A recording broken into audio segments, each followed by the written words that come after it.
नमस्कार, your money में आप सभी का स्वागत है। आपके साथ मैं हूं स्वाति। योर मनी में हमारी कोशिश होती है वो हर जानकारी आप तक पहुंचाने की जो आपके फाइनेंशियल सिक्योरिटी से जुड़ी हो। आज हमारा फोकस है बजट पर। जी हां, 28 फरवरी को वित्त मंत्री बजट पेश करने वाले हैं। पूरे बजट में आपको किन बातों पर ध्यान देने की जरूरत है, वित्त मंत्री की बातों का क्या मतलब निकाला जाए और किन घोषणाओं से आपको फायदा हो सकता है, ये समझाने के लिए हमारे साथ है वाइज इन्वेस्ट एडवाइजर्स के सीईओ हेमंत रुस्तगी। हेमंत, स्वागत है आपका शो में। हेमंत, 2.5-3 घंटे का बजट भाषण होता है, बहुत सारी खबरें निकल के आती हैं, बहुत सारी घोषणाएं की जाती है। एक आम निवेशक, उसे किन किन बातों पर फोकस करने की जरूरत है इस पूरे बजट में? देखिए स्वाति, जो आम निवेशक है या फिर कंज्यूमर कह सकते हैं उसे, हाँ, मतलब एक कॉमन मैन की अगर हम बात करें जी, तो उनका सबसे ज्यादा इंटरेस्ट रहता है वो टैक्स के जो अनाउंसमेंट्स होते हैं। लेकिन सबसे इम्पोर्टेंट है, लेकिन होता क्या है, बजट में सबसे आखिर में सबसे आखिर में बोला जाता है। तो आपको जितना भी समय बजट स्पीच है आपको सुनना है, आई थिंक उससे पहले कुछ चीजें बहुत ही इम्पोर्टेंट हैं। शायद पूरा का पूरा भाषण किसी भी इन्वेस्टर के लिए, किसी भी कॉमन मैन के लिए समझना थोड़ा मुश्किल है। लेकिन अगर हम कुछ बात करें टैक्सेशन की, जैसे मैंने बात की, लेकिन उसके अलावा मुझे लगता है एक दो और चीजें हैं जो बहुत ज्यादा इम्पोर्टेंट है किसी भी निवेशक या कॉमन मैन के लिए। सबसे पहले एक बात है फिस्कल डेफिसिट जी। इसके बारे में हमने बहुत कुछ सुना है, हम बहुत कुछ पढ़ते हैं, बहुत कुछ कहा जाता है इसके बारे में। तो कॉमन मैन को हमेशा जिज्ञासा रहती है कि ये है क्या चीज, इससे मेरी लाइफ पे क्या फर्क पड़ता है। आई थिंक मुझे लगता है फिस्कल डेफिसिट का नंबर जो है, ना ही सिर्फ कॉमन मैन के लिए बल्कि रिजर्व बैंक ऑफ इंडिया के लिए, फॉरेन इन्वेस्टर जितने भी जो उससे जुड़े हुए हैं उनके लिए बहुत ही ज्यादा इंपॉर्टेंट है। अब देखते हैं ये कॉमन जो आदमी है उसके लिए क्यों इंपॉर्टेंट है। बजट जो है वो एक सरकार की इनकम और एक्सपेंडिचर का एक लेखा जोखा है, वो एक उसका अकाउंट है। अगर सरकार के एक्सपेंडिचर इनकम से ज्यादा है, इसका मतलब है वहां पे फिस्कल डेफिसिट है। अच्छा। मतलब घाटा है। घाटा अपने आप में कोई बुरी बात नहीं है, आप एक डेवलपिंग इकोनॉमी है, वो ऐसा जरूरी है कि होगा कि घाटा होगा। लेकिन इशू क्या है कि घाटा कितना हो, एक्सेप्टेबल लिमिट के अंदर वो घाटा होने की बहुत जरूरत है। तो आई थिंक एक नंबर जो किसी भी जो बजट देख रहे हैं, निवेशक हो या कॉमन मैन हो या कोई भी देख रहे हैं, ये नंबर उनको बहुत ध्यान से देखना है। इस साल के लिए जो नंबर बात की जा रही है वो है 5.3% ऑफ जीडीपी, और अगले साल की जो प्रोजेक्शन है वो बात की जा रही है 4.8% ऑफ जीडीपी। ये तो है नंबर, ये आपको नंबर देखना है। अब देखते हैं इंपॉर्टेंट क्यों है। सरकार का अगर घाटा है मान लीजिए बजट के अंदर, घाटा पूरा करने के लिए सरकार के पास कुछ ऑप्शन है वहां पे। पहली ऑप्शन क्या है कि वो टैक्स बढ़ाए, कमाई बढ़ाने का तरीका ढूंढेगी, बिल्कुल ढूंढना पड़ेगा। टैक्स बढ़ाएं तो वो ऑब्वियसली किसी के फेवर में नहीं है। हालांकि बात की जा रही है कि शायद सुपर रिच जो है हमारे देश में उनको एक टैक्स लगाया जाएगा। तो एक तो ऑप्शन है उनके पास, टैक्स बढ़ाया जाए। दूसरा ऑप्शन ये है कि वो खर्चे कम करें। अब खर्चे जब हम कम करते हैं, हम बात करते हैं ग्रोथ की। सबसे बड़ा इशू है किस तरह खर्चे हम कम करें। अगर हम प्लान्ड एक्सपेंडिचर को कम करते हैं मान लीजिए, तो ऑब्वियसली इसके ऊपर ओवरऑल एक ग्रोथ पे फर्क पड़ेगा, वो भी ठीक नहीं है। तो या तो आप टैक्स बढ़ाएंगे, वो अच्छा नहीं है, खर्चे कम करते हैं तो वो भी अच्छा नहीं है, वो भी अच्छे नहीं है। तो आई थिंक किसी भी एंगल से अगर आप देखें तो ये बहुत जरूरी है कि ये जो फिस्कल डेफिसिट है वो एक लिमिट में रहे, और इसके ऊपर नजर आरबीआई की इसलिए रहेगी, यहाँ भी एक आम निवेशक या एक कॉमन मैन को फर्क पड़ेगा। आरबीआई की नजर इसके ऊपर इसलिए है कि अगर फिस्कल डेफिसिट कम नहीं होता है तो इसका मतलब इन्फ्लेशन ऊपर है। इन्फ्लेशन अगर ज्यादा है तो वो इंटरेस्ट रेट कम नहीं करेंगे। अगर वो इंटरेस्ट रेट कम नहीं करेंगे तो आपके जो लोन्स हैं वो महंगे रहेंगे आपके पास। इन्फ्लेशन ज्यादा होने से आपकी जो कॉस्ट ऑफ लिविंग है वो भी ऊपर रहेगी। इसके अलावा एक और नंबर है करंट अकाउंट डेफिसिट जिसको बोलते हैं। ब्रॉडली इसको हम बोलते हैं कि जो कंट्री के जो इम्पोर्ट एक्सपोर्ट का जो डिफरेंस है, अगर आपके इम्पोर्ट अगर ज्यादा है एक्सपोर्ट से तो आपका करंट अकाउंट डेफिसिट है। करंटली ये करीब 5.5-6% के ऊपर है। आरबीआई का जो कंफर्ट लेवल है करीब 2.5 से 3% है, तो उसमें भी काफी बड़ा गैप है। आई थिंक ये दो नंबर्स हैं। हालांकि हर एक कॉमन मैन ये सोचता है कि इससे मुझे कुछ शायद इतना फर्क नहीं पड़ेगा, लेकिन मेरा ये बोलना है कि ये जो नंबर्स हैं इनका हमारी जिंदगी पे काफी बड़ा इम्पैक्ट है। तो आई थिंक ये नंबर जब बजट देखें तो उस पर ध्यान रखें। जैसे मैंने कहा करंट ईयर में ये 5.3 के ऊपर नहीं होना चाहिए। अच्छा। और अगले साल की जो प्रोजेक्शन है वो 4.8% की बात कर रहे हैं। तो ये दो नंबर बहुत इंपॉर्टेंट है। और जिसको अगर एक आम आदमी की भाषा में समझाया जाए कि मान लीजिए कि आपका घर है, आप कमाने वाले इकलौते मेंबर हैं और आपकी आमदनी कम है और खर्चे थोड़े ज्यादा हो गए हैं घर के, तो आप मुसीबत में फंस जाएंगे। आप क्या करेंगे? या तो बच्चों की खर्चे कम करेंगे, उनके जो पॉकेट मनी है वो खर्च कर आप कम करेंगे। अपनी वाइफ को आप बोलेंगे कि शॉपिंग थोड़ा कम करो, और ये बात किसी को भी पसंद नहीं आएगी क्योंकि आप आमदनी बढ़ाने का तरीका आपके पास अभी है नहीं ज्यादा। एक आम इंसान की, एक आम आदमी के घर की बात कर रहे हैं, तो आपको किसी भी तरीके से खर्चे को कंट्रोल करके आपको अपना वो जो डेफिसिट है वो कम करना होता है बेसिकली। सरकार के पास ऑप्शन है, सरकार ये करेगी कि आपका टैक्स बढ़ा सकती है क्योंकि उसको ज्यादा पैसा चाहिए, तो अगर वो टैक्स बढ़ाएगी तो आपके लिए अच्छी बात नहीं है। सरकार अगर अपना खर्चा कम करती है तो उससे भी आपको फायदा नहीं होने वाला है। तो आपको इस फिजिकल डेफिसिट के नंबर पे नजर रखनी हो कि उसका असर आपके ऊपर पड़ता है डायरेक्टली भी और इनडायरेक्टली भी, तो इस नंबर पर आप जरूर नजर रखें। इसके अलावा और क्या चीजें हैं जिस पे नजर रखनी है और किन किन बातों का क्या मतलब निकलता है वित्त मंत्री की पूरे बजट घोषणाओं में, ये आपको हम बताएंगे इस छोटे से ब्रेक के बाद। आप सभी बने रहिए योर मनी के साथ।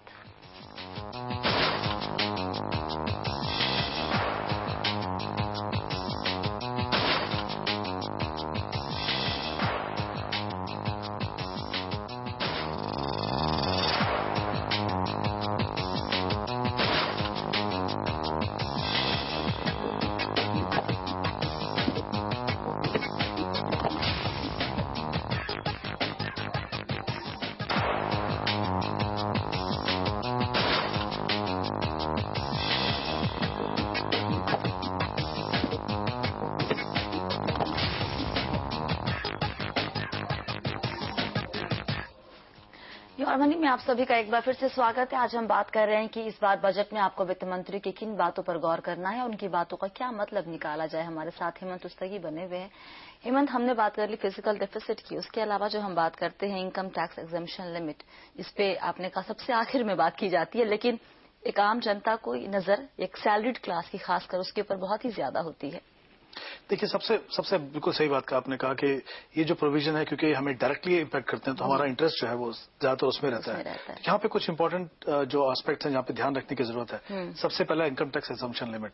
करंटली जो है वो 2 लाख रुपए तक आपके इनकम पे कोई टैक्स नहीं लगता है। अगर आप सीनियर सिटीजन है यानी आपकी उम्र 60 साल की उससे ज्यादा है तो उसके ऊपर 2.5 लाख की एग्जम्पशन है, और अगर आप वेरी सीनियर सिटीजन जो 80 के ऊपर है, 80 प्लस है, तो वहाँ पे 5 लाख है। तो अभी ये जो लिमिट है वो ये लिमिट है। उसके अलावा टैक्स स्लैब्स हैं 10%, 20% और 30% के। अगर ये बेसिक लिमिट जो है अगर ये बढ़ती है तो इससे हर टैक्स पेयर को फायदा होगा। फायदा ये होगा कि अगर मान लीजिए इसको 2 से 2.5 या 3 किया जाता है, अगर ऐसा होता है तो उतने अमाउंट पे आप टैक्स कम दे रहे हैं, तो उतना पैसा आपके पास अवेलेबल है। वो चाहे तो आप इन्वेस्ट कर सकते हैं या आप कंजम्पशन के लिए आपके पास वो पैसा अवेलेबल है। उसके अलावा बहुत सारी छूट मिलती हैं जो टैक्स में। 80C की हम बात करें तो इसके अंदर हम 80CC-D, 80CC-E और 80CC-C को भी शामिल करेंगे। यहाँ पे कुछ ऑप्शंस हैं जैसे टैक्स बचाने के लिए, जैसे EPF है, PPF है, नेशनल सेविंग सर्टिफिकेट है, बैंक डिपॉजिट है, 5 ईयर डिपॉजिट, या पोस्ट ऑफिस के जो टाइम डिपॉजिट है 5 साल का, लाइफ इंश्योरेंस प्रीमियम है, इक्विटी लिंक सेविंग स्कीम। ये बहुत सारे ऑप्शंस अवेलेबल हैं सेक्शन 80C के अंदर, और जो बाकी मैंने सेक्शंस का यहाँ पे नाम लिया। अगर ये लिमिट बढ़ती है 1 लाख, अभी जो लिमिट है इसके अंदर 1 लाख रुपए की लिमिट है, अगर ये लिमिट बढ़ती है 1 लाख रुपए से, तो जाहिर सी बात है उतने अमाउंट के ऊपर आप टैक्स नहीं पे करेंगे। उसके बढ़ने का फायदा ये होगा कि जैसा मैंने पहले कहा, आपके पास पैसा इन्वेस्टमेंट के लिए अवेलेबल होगा या कंजम्पशन के लिए अवेलेबल होगा। तो एक इसका सीधा फर्क यहाँ पे ये है। दूसरा है सेक्शन 80D के अंदर जो मेडिकल इंश्योरेंस प्रीमियम हम पे करते हैं, अभी जो लिमिट है वहाँ 15,000 की है, वो सेल्फ, स्पाउस और बच्चों के लिए है। और उसके अलावा अगर डिपेंडेंट पेरेंट्स हो, नॉन सीनियर सिटीजन हो तो 15,000 की एडिशनल है, और अगर सीनियर सिटीजन है तो 20,000 रुपए की एडिशनल लिमिट है। अगर ये अमाउंट बढ़ता है तो जाहिर सी बात है वहां पे भी फायदा होगा क्योंकि टैक्स थोड़ा कम पे करना पड़ेगा। उसके अलावा एक और इम्पोर्टेंट चीज है, मेडिकल हेल्थ से रिलेटेड है। मेडिकल रीइंबर्समेंट, स्पेशली जो सैलरीड क्लास है, 15,000 रुपए की लिमिट है अभी। पिछले 15 साल से वो लिमिट वहीं पे है। उम्मीद की जा रही है कि अगर उसको बढ़ाया जाए तो डेफिनेटली उसके ऊपर फर्क पड़ेगा, क्योंकि जितनी भी ये छूट बढ़ेंगी, जिस प्रोपोर्शन में बढ़ेंगी, उसी में आपको जो टैक्स आप पे करते हैं उसके अंदर फर्क पड़ेगा। एक इम्पॉर्टेंट और एस्पेक्ट यहाँ पे ये है, जो इंटरेस्ट है हाउसिंग लोन के ऊपर, उसमें छूट है करीब 1.5 लाख रुपए की। और अगर ये जॉइंट नाम में लोन है, मान लीजिए कि हस्बैंड वाइफ के दोनों के नाम में है, तो दोनों को 1.5 लाख रुपए की छूट मिलती है। अब अगर हम करंट सिनेरियो में देखें, 10% भी अगर हम इंटरेस्ट मान के चले तो करीब सिर्फ 15 लाख का जो लोन है वो इसमें कवर होता है। तो उम्मीद की जा रही है कि शायद इसमें बढ़ोतरी होगी। अगर यहाँ भी बढ़ोतरी होती है तो भी आपको टैक्स कम पे करना है। उससे भी उसका मतलब यह है कि आपके पास इन्वेस्टमेंट या कंजम्पशन के लिए पैसा ज्यादा यहाँ पे अवेलेबल होगा। इसके अलावा जो है देखें हम सेक्शन 824 के अंदर हो गया। फिर जो सेविंग बैंक में लास्ट टाइम उन्होंने बोला था 10,000 रुपए तक जो आपकी जो इंटरेस्ट मिलता है वो टैक्स फ्री है। अगर ये बढ़ता है तो भी आपका जो है टैक्स कम हो जाएगा। उसके अलावा दो इंपॉर्टेंट अलाउंस हैं जो मिलते हैं। एक कन्वेंस अलाउंस है जो पिछले 10-15 साल से वो 800 रुपए के ऊपर है, और एक एजुकेशन अलाउंस जो 100 रुपए पर चाइल्ड और 2 चाइल्ड है। वहां भी अगर ये बढ़ोतरी होती है, ये जितने भी अलाउंस है, जितने भी टैक्स रिबेट है, अगर वहां पे बढ़ोतरी होती है तो डेफिनेटली उस लिमिट तक अगर जो फायदा होगा आपका वो आपका टैक्स लायबिलिटी कम हो जाएगी। और साथ में जैसा मैंने कहा कंजम्पशन के लिए पैसा भी आपके पास एक्स्ट्रा मिलता है। इसके अलावा पिछले कुछ बार में टैक्स फ्री बॉन्ड्स की बात की गई थी, अनाउंसमेंट बजट में ही की गई थी उसके बारे में। इस बार क्या इस तरह के अनाउंसमेंट्स कुछ हम उम्मीद कर सकते हैं, वैसे उसका कुछ फायदा? देखिए पिछले साल बजट में ATCCF के अंदर जो इंफ्रास्ट्रक्चर बॉन्ड्स है उनको वापस ले लिया गया था जी।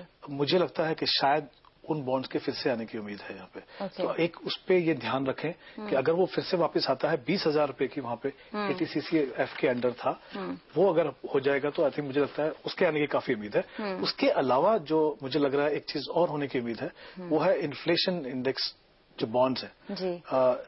क्या जितने भी हमारे पास जो बॉन्ड के ऑप्शंस हैं उसमें आपको फिक्स रेट में आपको रिटर्न मिलता है। यानी जिस समय आपने पैसा इन्वेस्ट किया उस समय जो रेट लग रहा है उसके हिसाब से हो गया। एक ही चीज कम्पीट कर सकती है वहां पे जो इन्फ्लेशन से, वो है टैक्स फ्री बॉन्ड्स जो दूसरे ये ATCCF नहीं दूसरे हम जहां पे आपको एग्जम्पशन नहीं मिलती है इन्वेस्टमेंट के लिए, लेकिन जो इंटरेस्ट आपका वो टैक्स फ्री है। अगर आप हाईएस्ट टैक्स ब्रैकेट में और 30% में तो आपका प्री टैक्स जो है वो करीब 11.5 या 6 बैठता है। उसको छोड़ के बहुत ज्यादा ऑप्शन वहां पे है नहीं। तो मुझे लगता है ये जो इन्फ्लेशन इंडेक्स बॉन्ड की सरकार बात कर रही है इसमें क्या होगा, जो आपका प्रिंसिपल है और जो रिटर्न है वो देखना पड़ेगा कि वो WPI से लिंक करते हैं या CPI से लिंक करते हैं, यानी होलसेल प्राइस इंडेक्स से करते हैं, कंज्यूमर प्राइस इंडेक्स से। मोस्ट प्रोबेबली वो WPI से ही लिंक होगा। इसका मतलब ये है कि जो आपकी जो रियल वैल्यू है पैसे की, वो जो डेट में आपको सबसे बड़ा चैलेंज रहता है वो कुछ हद तक ये जो बॉन्ड्स हैं उसको पूरा कर पाएंगे। ऑलराइट, चलिए ये तो बात हो गई आपकी जो टैक्स एग्जम्पशन है उसके बारे में, किन किन घोषणाओं पर आपको किन किन चीजों पर खास तौर पर आपको ध्यान देना होगा। और आपको हम बता दें कि ये जो सारी घोषणाएं होती हैं वो नॉर्मली बजट के एंड की तरफ होती हैं। अगर 2-2.5 घंटे का बजट होता है तो आप 2 घंटे के बाद अगर देखना भी शुरू करेंगे शायद आधे घंटे में आपको ये सारे अनाउंसमेंट्स की डिटेल वहां पर मिल जाए। तो फोकस वहां पे अपना जरूर बनाए रखें। वक्त है एक ब्रेक का। ब्रेक के बाद हम कुछ और घोषणाओं के बारे में बात करेंगे वित्त मंत्री की और किन बातों पर आपको गौर करना है जिसका आपको डायरेक्ट या इनडायरेक्ट फायदा या नुकसान हो सकता है। बने रहिए और बनी के साथ।